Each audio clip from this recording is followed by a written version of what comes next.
কথায় আছে সংসারে নাকি সকল রোগের ওষুধ আছে। যদি আপনি নিজের শরীরকে ভালোবাসেন তাহলে ব্যায়াম করুন, যদি নিজের নিঃশ্বাস প্রশ্বাসকে ভালোবাসেন তাহলে প্রাণায়াম করুন, যদি আপনি নিজের আত্মাকে ভালোবাসেন তাহলে ধ্যান করুন, কিন্তু যদি আপনি নিজের জীবনকে পরমাত্মাকে ভালোবাসেন তাহলে সকলকে ভালোবাসতে থাকুন। এই ভালোবাসা অত্যন্ত গুরুত্বপূর্ণ এবং আবশ্যক। ভালোবাসার থেকে ভালো না কোনো ওষুধ আছে, না আছে কোনো আসন। এর থেকে ভালো না কোনো ব্যায়াম আছে আর না কোনো প্রাণায়াম। এই ভালোবাসা বড় বড় সমস্যারও সমাধান করতে পারে। ভালোবাসা বড় বড় বিপদকে আপনার থেকে দূর করতে পারে।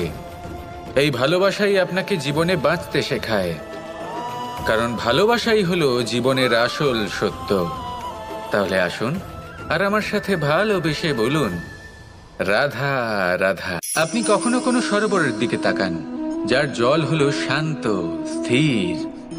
আপনি স্পষ্ট দেখতে পাবেন সেই সরোবরের তলদেশে কি রয়েছে। তাতে সাঁতরে বেড়াচ্ছে সুন্দর মাছ, চকচকে কিছু পাথর, স্বর্ণরূপী বালি, সবই আপনি দেখতে পাবেন। কিন্তু যখনই আপনি একটা ছোট্ট পাথর তুলে সেই জলে ছুঁড়ে ফেলবেন, তখন সেই জল বিচলিত হবে আর সেই স্পষ্টতা ন্যূনতম হয়ে যাবে। তারপর কিছুই স্পষ্টভাবে দেখা যাবে না। এই ঘটনা মানুষের সাথেও ঘটে। মানুষ যদি বিচলিত হয়ে পড়ে, তখন সে বুঝতে পারে না যে বর্তমানে কি হয়ে চলেছে আর ভবিষ্যতে কি করা উচিত। কিন্তু সেই মানুষ যদি শান্ত থাকেন, স্থির থাকেন, ধন্যাত্মক থাকেন, তাহলে নিশ্চিত রূপেই বুঝতে পারবেন যে বর্তমানে কি করতে হবে আর ভবিষ্যতে কি করতে হবে। তাই নিজের মধ্যে সেই স্থিরতা আনুন, সেই ধৈর্য ধরুন, নিজেকে শান্ত রাখুন আর সবার মধ্যে ভালোবাসা ছড়িয়ে দিন। এই মন প্রসন্ন হয়ে বলবে, রাধা রাধা। আপনি তা বুঝতেই পারবেন না। সেইখানে আপনি যদি কোনো একটা মরুভূমিতে যান, আপনি অনুভব করতে পারবেন যে এক একটা ফোঁটা জলের কি গুরুত্ব, তার মূল্য কি।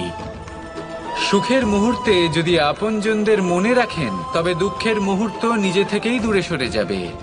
ভালোবাসা এবং তার সাথে স্মরণ করা, এটাই তো হলো জীবনের এবং ভালোবাসার আসল মূল্য।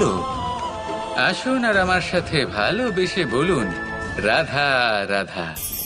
সাগরের ঢেউ সমুদ্র তটে ধাক্কা খেয়ে, পাথরের সাথে ধাক্কা খেয়ে তার আকার বদলে দিতে পারে। বিভিন্ন আকারের পাথরে এদের ঘষে ঘষে গোলাকার বানিয়ে দিতে পারে, কিন্তু এই সাগরের ঢেউ এদের নিজেদের আকার কখনো বদলায় না। কিন্তু এমন কেন? কারণ এরা বিচ্ছিন্ন হয়েও আবার একত্রিত হতে জানে। অর্থাৎ যখন এরা বিচ্ছিন্ন হয় তখন মতভেদ অবশ্যই, কিন্তু আবার একত্রিত হওয়া হলো এদের একতার প্রতীক। দেখুন, ঝগড়াঝাঁটি, তর্ক বিতর্ক, মতভেদ এগুলো জীবনের অভিন্ন অঙ্গ, কিন্তু এদের আসুন আর আমার সাথে ভালোবেসে বলুন, রাধা রাধা। নেকড়ে, নেকড়ের বিষয়ে আমরা সকলে জানি। ওরা খুবই নিষ্ঠাবান এবং অত্যন্ত সতর্ক থাকেন। ছোট ছোট মূর্খতা করে বসেন। এনারা হাড় চিবোতে খুব ভালোবাসেন, কিন্তু চিবোতে চিবোতে এদের মাড়ি ছড়ে যায়, সেখান থেকে রক্তপাত হতে থাকে। সেই রক্ত ওনারা পান করেন আর ওনাদের মনে হয় এই রক্ত হাড় থেকেই পাচ্ছেন। ওনারা ভাবেন যে এই হাড় চিবিয়ে আমরা আনন্দ লাভ করছি, কিন্তু আসল সত্য হলো এটাই যে ওনারা নিজেদেরই ক্ষতি করছেন। আমরা মানুষ, আমাদের সাথেও এমনটাই হয়। কখনো কখনো ভুলবশত আমরা এমন কোনো কাজ করি আর আমাদের মনে হয় যে আমরা বাইরে থেকে আনন্দ লাভ করছি, কিন্তু সত্য হলো এটাই যে আমরা শুধুই ক্ষতিগ্রস্ত হচ্ছি। এটা হলো খুব বড় একটা শিক্ষা যা আমাদের শেখা উচিত। তা হলো এটা যে আমাদের বোঝা উচিত যে কখন আমরা লাভবান হচ্ছি আর কখন ক্ষতিটাকেই লাভ বলে মনে করছি। এই শিক্ষা যদি আপনি প্রাপ্ত করতে পারেন, তাহলে এই সংসারে আপনার থেকে বেশি প্রসন্ন আর কেউ থাকবেন না। তাহলে আসুন আর আমার সাথে ভালোবেসে বলুন, রাধা রাধা। একটা গরু যখন দুধ দেয় তখন তার একটা মূল্য থাকে। ওই দুধ থেকে যদি আপনি দই বানান তাহলে তার মূল্য বৃদ্ধি পায়। দই থেকে যদি মাখন বানিয়ে নেন তাহলে মূল্য আরো কিছুটা বেড়ে যায়। আর মাখন থেকে যদি ঘি বানিয়ে ফেলেন তাহলে মূল্য আরো অনেক বেশি বেড়ে যায়। কিন্তু এর কারণ কি? এরকম কেন হয়? কারণ হলো পরীক্ষা। দুধের মধ্যে যখন জোরন মেশানো হয় তখন দইয়ের টক ভাব চলে আসে। দুধের অস্তিত্ব বদলে যেতে শুরু করে। দুধকে নিজের অস্তিত্ব বদলে ফেলার দুঃখ সহ্য করতে হয়। তখনই তা দইতে পরিণত হয়, তখনই তার মূল্য বৃদ্ধি হয়। এই দইকে মন্থনের যাতনা সহ্য করতে হয়, তবেই সেই দই মাখনে রূপান্তরিত হয়, আর তারপর তার মূল্য বৃদ্ধি হয়। আর মাখন, এই মাখনকে আগুনের আঁচে তপ্ত হতে হয়, তবেই এই মাখন ঘিতে পরিণত হয়, আর তারপরেই এর মূল্য আরো অনেক বেড়ে যায়। মানুষের সাথেও এরকমই হয়। কর্ম করতে থাকুন, কর্মের পরীক্ষায় উত্তীর্ণ হতে থাকুন, আপনার মূল্য অবশ্যই বৃদ্ধি পাবে। তাহলে কর্ম করতে থাকুন, ফলের চিন্তা করবেন না। আর আমার সাথে ভালোবেসে বলুন, রাধা রাধা। জীবনে ক্ষমা চাওয়া তাও কিছুটা সহজ, ক্ষমা করতে পারা অত্যন্ত কঠিন। ক্ষমা 2 অক্ষরের এই শব্দ হতে পারে, কিন্তু অত্যন্ত বড় এই শব্দ, অত্যন্ত গুরুত্বপূর্ণ এই শব্দ। কখনো কখনো অন্য কাউকে ক্ষমা করে দেওয়া তাও কিছুটা সহজ কাজ, কিন্তু নিজেকে ক্ষমা করতে পারা অত্যন্ত কঠিন হয়ে দাঁড়ায়। অতীতে যদি আমাদের এমন কোনো ভুল হয় যে কারণে আমরা নিজেকে ক্ষমা করতে পারি না, অনেক সময় এমন কিছু ভুল করে বসি যে বিষয় শুধু আমরাই জানি, কিন্তু আমরা নিজেকে ক্ষমাই করতে পারি না। আর আমাদের বিকাশ সেখানেই স্তব্ধ হয়ে যায়। কারণ যদি আপনি ক্ষমা করতে না শেখেন, নিজেকে ক্ষমা যদি না করতে পারেন, তাহলে তা আপনার জীবনের সবথেকে বড় বাধা হয়ে দাঁড়াবে। সেই জন্য জীবনে অবশ্যই শিখুন যে কিভাবে নিজেকে ক্ষমা করতে হয়, আর শিখুন যে আগের করা ভুল আবার কি করে না করা যেতে পারে। এই মন হালকা হবে আর প্রসন্ন হয়ে বলবে, রাধা রাধা। কখনো কখনো আমরা ভাবি যে কোনো ব্যক্তি যিনি ধর্মের পথে চলেছেন, যদি তার দ্বারা কোনো ভুল হয়ে থাকে তাহলে নিয়তি তাকে সেই মুহূর্তেই কঠোর শাস্তি দেন। কিন্তু সেই সব মানুষ যারা সংসারের সবথেকে বড় অধর্মী, বহু নিকৃষ্ট মানের কাজ করেন, তাদের নিয়তি অনেক সুযোগ দেন। তাদের নিয়তি এরকম কঠোর প্রহার করেন না। এই ভাবনা কখনো না কখনো মনে আসেই। ভেবে দেখুন কেন? আসলে জীবনকে বেশিরভাগ মানুষ একভাবেই দেখে থাকেন, বিভিন্ন স্তরে একে দেখা উচিত। এবার আপনি বলুন, এই সংসারে কোনো অধর্মী কখনো প্রেরণার উৎস হতে পারেন? কখনোই নয়। যে মানুষ নিজের আত্মাকে মলিন করে ফেলেছেন, তিনি এই সংসারকে কিভাবে প্রেরণা যোগাবেন? উনি নিজেই বুঝতে পারেন না কোনটা করা উচিত, ধর্ম কোনটা। তাই নিয়তি তাকে একটা সুযোগ দেন, এটা বোঝার সুযোগ দেন যে কোনটা উচিত, কোনটা ধর্ম। সুযোগ দেন নিজের বিবেক জাগিয়ে তোলার, তাকে সুযোগ দেন নিজের অন্তরাত্মার ডাক শোনার। যখন তাতেও কাজ হয় না, তখন নিয়তির কাছে একটাই পথ বাকি থাকে, আর তা হল মহাবিনাশ। মহাবিনাশ হয়তো দেরিতেই আসতে পারে, কিন্তু তা অবশ্যই আসবে। আর যখন মহাবিনাশ আসে, তখন মহাবিনাশের যন্ত্রণা সমগ্র মানব জীবনের যন্ত্রণার থেকে অনেক বেশি হয়। এই কথাটা সবসময় মনে রাখবেন। আর অন্যদিকে যে মানুষ ধর্মের পথে চলছেন, তার দ্বারা যদি কোনো ভুল হয়ে থাকে, তখন নিয়তি তার পরীক্ষা নেন। কিছুক্ষণের জন্য মানুষের মনে হতে পারে নিয়তি তাকে কঠোর শাস্তি দিয়েছেন, কিন্তু সময়ের সাথে আমরা সবাই দেখি যে যখন সেই মানুষ সেই পরীক্ষায় উত্তীর্ণ হন, এই সমস্ত সংসারের জন্য প্রেরণার উৎস হয়ে ওঠেন। অর্থাৎ নিয়তি প্রত্যেক মানুষকে তার কর্ম অনুসারে উচিত ফলও দেন, উচিত শাস্তিও দেন। পার্থক্য হলো শুধুমাত্র সময় আর আপনার দৃষ্টিভঙ্গির। তাই ধর্মের পথে চলুন আর আমার সাথে ভালোবেসে বলুন, রাধা রাধা। আমাদের জীবনে অত্যন্ত গুরুত্বপূর্ণ একটা আশা বসবাস করে, বিশ্বাসের রূপে। বিশ্বাস যা আমরা ঈশ্বরের ওপর করি, ভাগ্য, প্রারব্ধের ওপর করি, নিয়তির ওপর করি। যখনই ভালো কিছু হয় আমরা বলি এ হলো ঈশ্বরের দয়া, যখন খারাপ কিছু হয় আমরা বলি এ হলো ঈশ্বরের মায়া। কখনো ঈশ্বর বা ভাগ্য বা প্রারব্ধ বা নিয়তি। আপনি নিজে কোথায় তা কখনো ভেবেছেন? আপনি বিশ্বাস করছেন ঈশ্বরের উপর, প্রারব্ধের উপর, কখনো নিজের উপর করেছেন? আমি আপনাকে একটা সহজ কথা বলি, যদি আপনি ঈশ্বরের উপর বিশ্বাস রাখেন, শুধুই ঈশ্বরের উপর বিশ্বাস, তাহলে আপনি সেটাই পাবেন যেটা আপনার ভাগ্যে লেখা রয়েছে। কিন্তু যদি আপনি নিজের উপর বিশ্বাস রাখেন, আত্মবিশ্বাস রাখতে শেখেন, তাহলে ঈশ্বর আর নিয়তি দুজনে মিলে আপনার ভাগ্যে সেটাই লিখবে যা আপনি চাইছেন। তাই মনে রাখবেন, সাফল্যের পথ হলো এই বিশ্বাস। নিজের আত্মবিশ্বাসকে ধরে রাখতে শিখুন, দেখবেন আত্মা প্রসন্নতায় ভরে উঠবে। তাহলে আসুন আর আমার সাথে ভালোবেসে বলুন, রাধা রাধা। মানুষ যখন কোনো শক্তি লাভ করে তখন সে নিজেকে বলশালী মনে করে। শক্তি লাভ করলেই তার মধ্যে অহংকার চলে আসে, অভিমান চলে আসে। তার কারণ হলো সে একটা সহজ কথা বুঝতেই পারে না। এই সব যা হচ্ছে সময়ের জন্য হচ্ছে। সময়ের থেকে বেশি বলশালী আর কেউ নেই। এই সময়ের জন্যই রাবণ ভক্তি দ্বারা কৈলাস পর্বত তুলে নিয়েছিলেন। আবার সেই সময়ের জন্যই, সেই কারণেই রাবণকে বধ হতে হলো। তার সাথে সাথে রাক্ষস কুলও ধ্বংস হয়েছিল এবং লঙ্কাও ভস্ম হয়ে গেছিল। দেখতে গেলে জন্ম থেকে মৃত্যু পর্যন্ত এই যে সময়, সেটাই হলো জীবন। কিন্তু তার মধ্যেও যা সময় আসে কোনো কারণেই আসে। সেই সময় আমরা যাপন করে কিছু শিখতে পারি। তাই আজ যে সময় আপনার হাতের কাছে আছে তাকে মুষ্টিবদ্ধ করে রাখুন, তাকে সামলে রাখুন, তাকে সংযত করে রাখুন, অনুভব করুন, তার থেকে কিছু শিখুন, তাকে কোনোভাবেই ব্যর্থ হতে দেবেন না। আর এটা জেনে রাখুন যে ভবিষ্যতে যা কিছু হতে পারে, যা কিছু হতে চলেছে, সেটা না আপনি জানেন আর না তা আপনার বশে রয়েছে।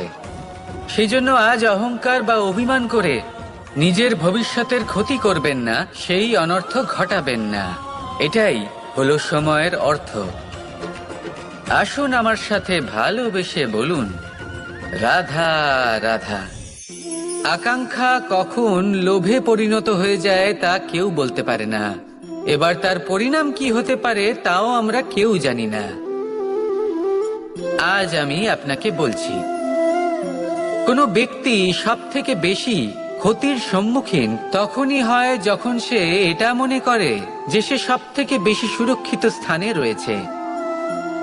সে ভাবে যে সে সেখানে সুরক্ষিত রয়েছে।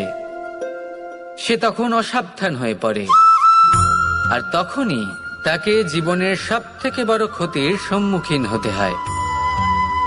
নিঃস্ব হয়ে যাওয়ার পরিস্থিতি কোনো মানুষের জীবনে তখনই আসে যখন তার কাছে প্রচুর সম্পত্তি থাকে এবং সে তার থেকেও অনেক বেশি সম্পত্তি অর্জন করতে চায়। সেই অনেক বেশি সম্পত্তি অর্জন করার চেষ্টায় সে এমন কিছু করে বসে যার ফলে তাকে সমস্ত সম্পত্তি হারাতে হতে পারে। একজন রচনাকার নিজেই নিজের প্রতিভা একদম শেষ করে দিতে পারে যখন সে অনেকগুলো কাজ নিজের কাঁধে নিয়ে নেয়। একটা গুরুত্বপূর্ণ কথা সবসময় মনে রাখবেন, আজ আপনি যেখানেই থাকুন না কেন, যেমনই যে কোনো স্থানেই থাকুন না কেন, এর পেছনে আপনার আকাঙ্ক্ষার একটা বিশাল ভূমিকা রয়েছে।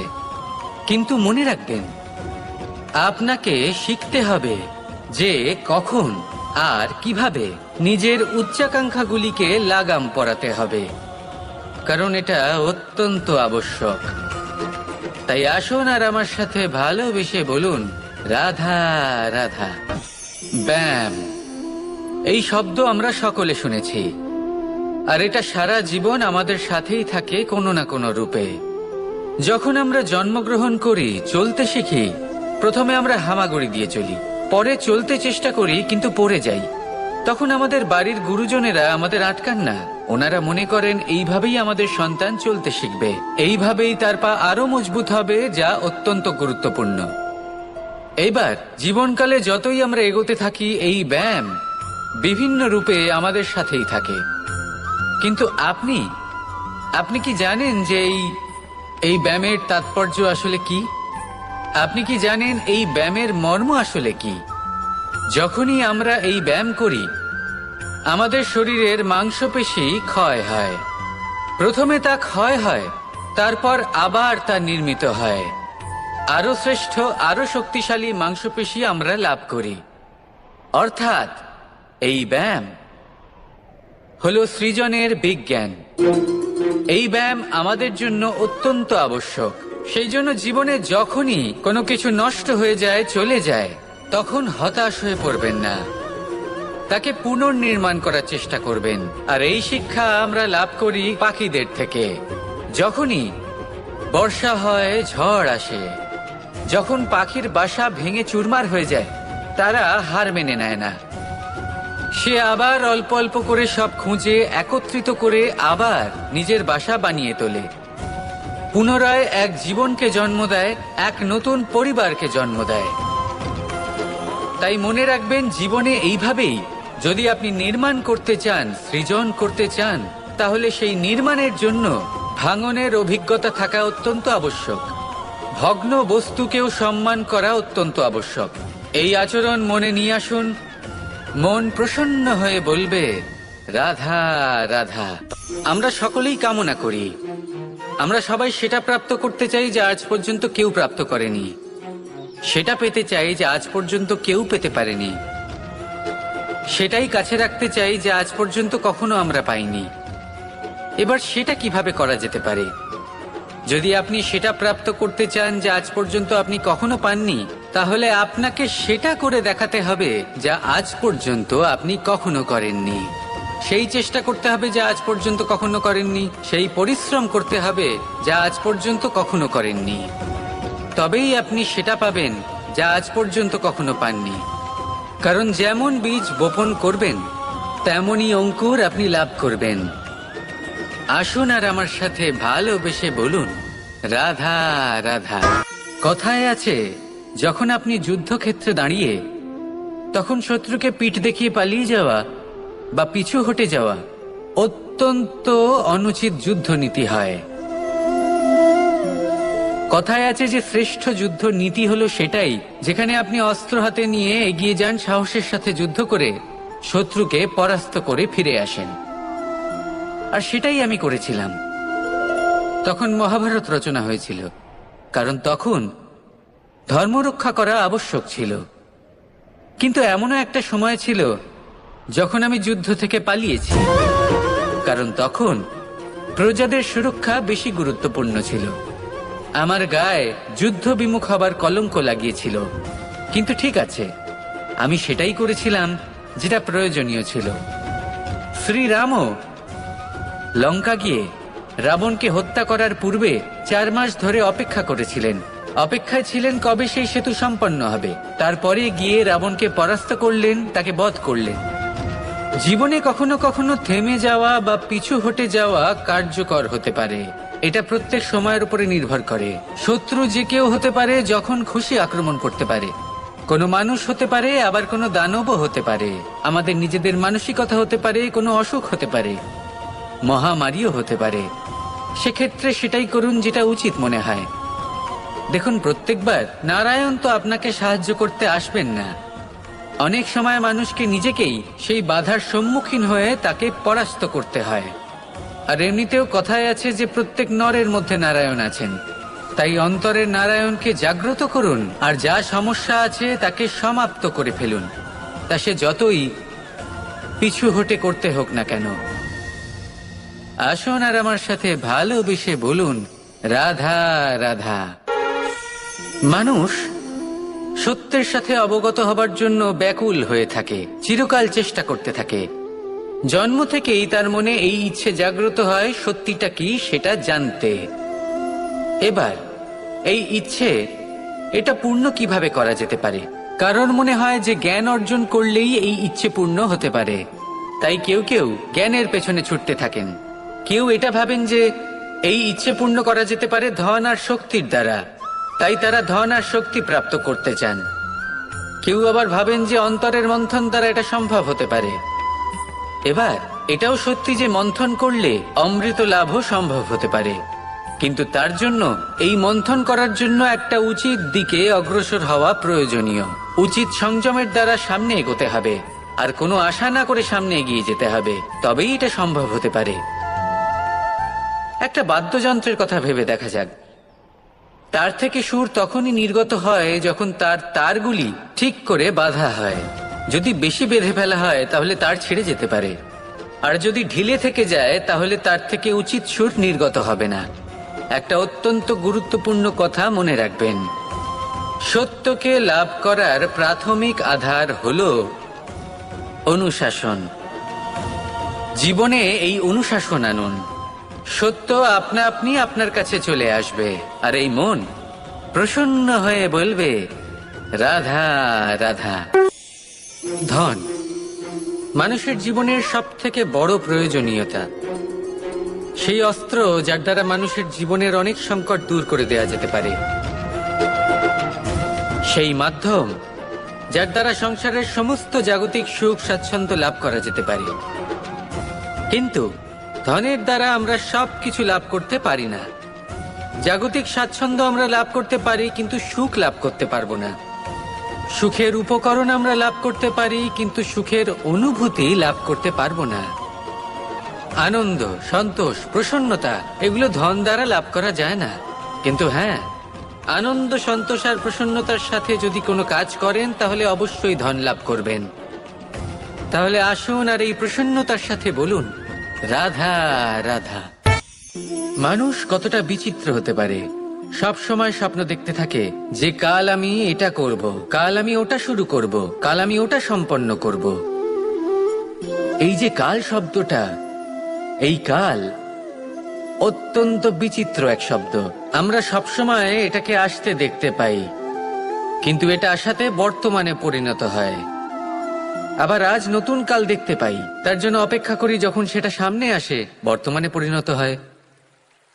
এই কাল সবসময় একটা মিথ্যে সান্ত্বনা দেয় যে সে আসছে, কিন্তু সে কখনোই আসে না।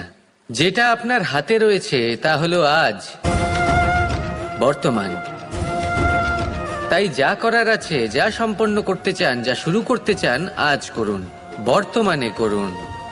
কারণ আজ আপনি যা করবেন সেটাই আপনার ভবিষ্যৎ নির্ধারিত করবে। ভবিষ্যতের বিষয় ভাবতে থাকলে ভবিষ্যৎ সুন্দর হবে না। আজ কর্ম করতে হবে। তাই আজ বর্তমানে জীবনযাপন করুন, কর্ম করুন, আর আমার সাথে ভালোবেসে বলুন রাধা। শক্তি, সামর্থ্য, প্রাবল্য এসব কোথা থেকে আসে? কোথা থেকে এগুলো প্রাপ্ত করা যায়? সেই লক্ষ্য দ্বারা যা আমরা প্রাপ্ত করতে পারি, নাকি সেই সংঘর্ষ দ্বারা যা আমরা জয় করতে পারি? না, এখান থেকে শক্তি লাভ করা সম্ভব নয়। যখন আপনার সামনে এমন কোনো লক্ষ্য থাকবে যাকে ভেদ করা অসম্ভব মনে হবে, তাও আপনি চেষ্টা করতে থাকবেন। আপনার সামনে এমন এক সংঘর্ষ থাকবে যা জয় করা সম্ভবই নয়, তাও আপনি চেষ্টা করতে থাকবেন। তখন আপনার শক্তি বৃদ্ধি পায়। অসম্ভবকে সম্ভব করে দেখালে শক্তির বৃদ্ধি হয়। দেখুন, যা সম্ভব তা তো যে কেউ করতে পারে। যা অসম্ভব কিন্তু আপনি চাইছেন, তা পূর্ণ করুন। সেই লক্ষ্য প্রাপ্ত করুন, সেই সংঘর্ষের ওপর জয়লাভ করুন। প্রয়াস তো করে দেখুন। এই চেষ্টার দ্বারা এই শক্তির বৃদ্ধি হয়, আর যখন সেই শক্তি উচ্চ স্তরে পৌঁছে যাবে তখন আপনি অসম্ভবকে সম্ভব করে দেখাবেন। তাই জীবনে চেষ্টা করতে থাকুন, আর আমার সাথে ভালোবেসে বলুন রাধা রাধা। এই সংসারে সুখ আর সন্তোষ লাভ করার পথ কি? ত্যাগ করা নাকি মেনে নেওয়া? এটা হলো একটা ধাঁধার সমান, আর যে বুঝতে পারে তার কাছে এক মিত্রের সমান। দেখুন, আপনি যা বদলাতে পারেন তা আপনি বদলে ফেলুন, যা আপনি বদলাতে পারবেন না তা আপনি স্বীকার করে নিন, আর যা মেনে নিতে পারবেন না তাকে নিজের থেকে আলাদা করে দিন। ধরুন, আপনার কোনো অভ্যেস আছে যা আপনি বদলাতে চান, বদলে ফেলুন। যদি কোনো সমস্যা থাকে যা বদলানো আপনার হাতে নেই, তা স্বীকার করে নিয়ে তার সাথে পথ চলা শুরু করে দিন। যদি কোনো আবেগ থাকে, পরিস্থিতি থাকে বা কোনো বস্তু থাকে যা আপনি মানতেই পারছেন না, কোনোদিনও মানতে পারবেন না, তাকে নিজের থেকে আলাদা করে দিন। একেও সন্ন্যাস বলা হয়। জীবনে সুখ দুঃখ, ক্ষয় হোক বা লাভ, এই সবেতেই সমান রূপে যাপন করা, তাই হলো সন্ন্যাস। এতেই জীবনের আনন্দ রয়েছে। তাহলে এই আনন্দ উপভোগ করুন আর আমার সাথে ভালোবেসে বলুন, রাধা রাধা।